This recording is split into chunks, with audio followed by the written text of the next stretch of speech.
Have you ever paused, truly paused, in the middle of an ordinary day and asked yourself a question that felt almost too simple to take seriously? Have you ever stopped and wondered, what if this moment, right here, right now, is the most important one I will ever have? It sounds like the kind of thing printed on a motivational poster. It sounds like something easy to nod at and then forget the second your phone buzzes or your schedule pulls you back into the current of daily life. But stay with me for a moment. Because the more carefully you examine that question, the more you realize it is not simple at all. It is, in fact, one of the most profound questions a human being can ask. And the answer to it has the power to change the way you experience everything. We are going on a journey today. Not a long one, not a complicated one, but one that I believe, if you follow it all the way to the end, will leave you seeing your own life, your own ordinary, unremarkable Tuesday afternoon, in a way you have not seen it before. Let's start with something we all do, something so automatic, so deeply wired into the way modern life works, that most of us do not even notice we are doing it anymore. We rush. We wake up already thinking about what needs to happen before noon. We eat breakfast while scanning emails. We drive to work mentally rehearsing conversations that have not happened yet. We sit in meetings thinking about the next meeting. We come home in the evening already dreading tomorrow morning.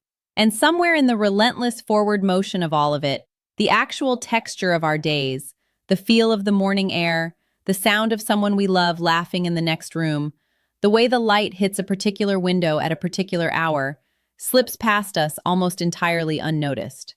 We are physically present in our lives, but mentally, emotionally, we are almost always somewhere else, either anchored in regret about the past or anxious about the future.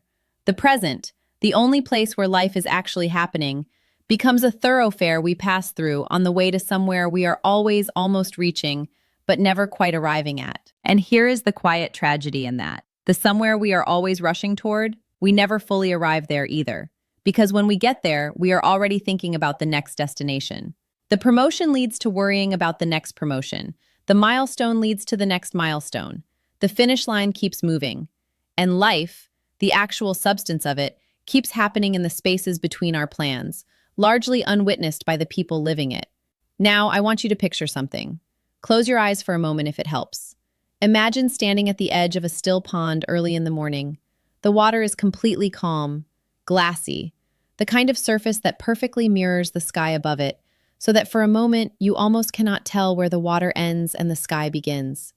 There is no wind, there is no movement, just stillness. Now you reach into your pocket and you pull out a single pebble. Small, smooth, ordinary. The kind of thing you would step over without noticing on any normal walk. You hold it out over the water and you let it go. And watch what happens. The moment that pebble touches the surface, the stillness is gone. A circle forms, small at first, barely a ripple, and then it spreads, and spreads, and spreads, moving outward in every direction, farther than you would expect from something so small, until it reaches the far edges of the pond and gently, quietly, touches shores it could not have possibly aimed for when it left your hand. That is a moment. That is what a moment does. What seems small, a word you said to someone who is struggling, a decision you made when no one was watching, a small act of kindness you almost talked yourself out of, spreads. It reaches places you will never see. It touches people who will never tell you what your moment meant to them. It ripples outward through time and circumstance in ways that are invisible to you, but absolutely real to the people your moment reached. Most of us will never know the full extent of our own ripples.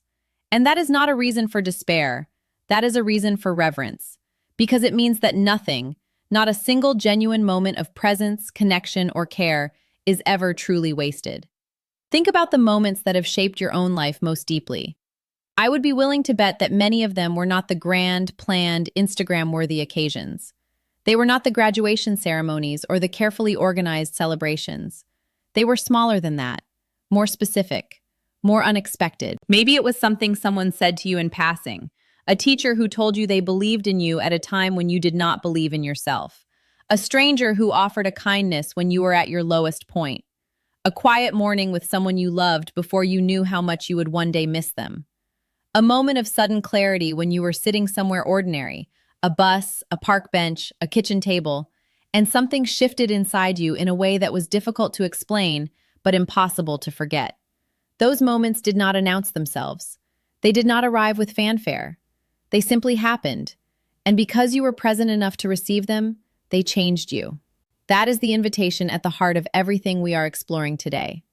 Not to manufacture extraordinary moments, but to become the kind of person who is present enough to recognize the extraordinary hiding inside the ordinary. There is a concept that philosophers and contemplative traditions across centuries and cultures have returned to again and again, in different languages and different frameworks, but with a striking consistency at the core. The idea is simply this, that the present moment is the only place where real life actually exists. The past is a memory, a story we tell ourselves, edited and reinterpreted every time we retell it. The future is a projection, useful for planning but ultimately a work of imagination. Neither of them is happening right now. Only this is happening right now. Only this breath, this heartbeat, this moment of awareness in which you are reading or hearing these words. And yet, most of us spend the vast majority of our mental and emotional energy in those two places, the past and the future.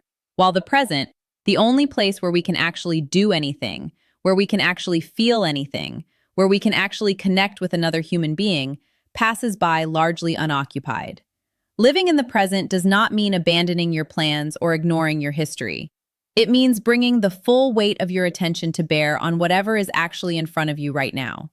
It means that when you are with someone, you are actually with them, not partly with them and partly somewhere else.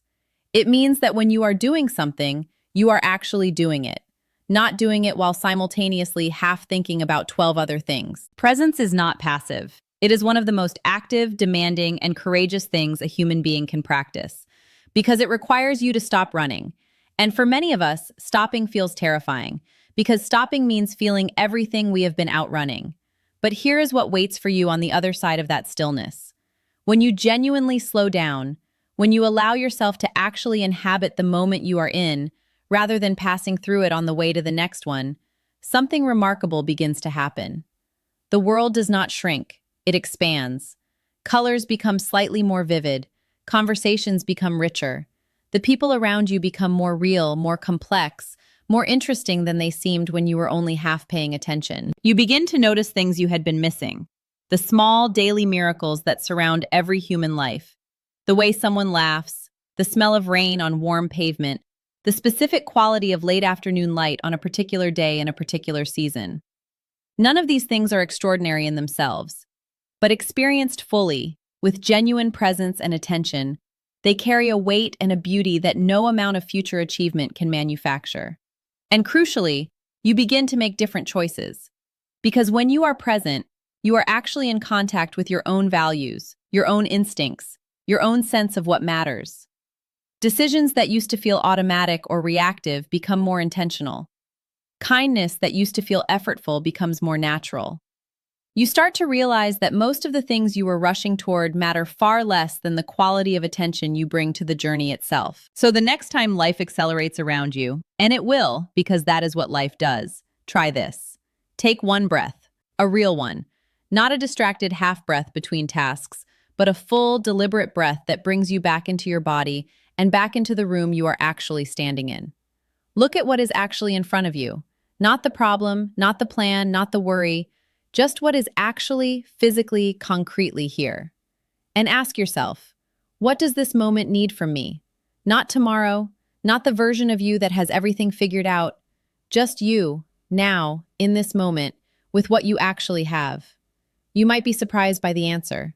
You might find that the moment needs less than you thought, or that it is offering you more than you realized. Either way, you will be there to receive it, and that changes everything. No moment is wasted when we are truly present for it. No experience is empty when we bring our full selves to meet it. And no life is ordinary when it is lived with the kind of attention and intention that transforms the everyday into something genuinely worth having. This moment, right here, holds the power to shape your story. That is not a small thing, that is everything.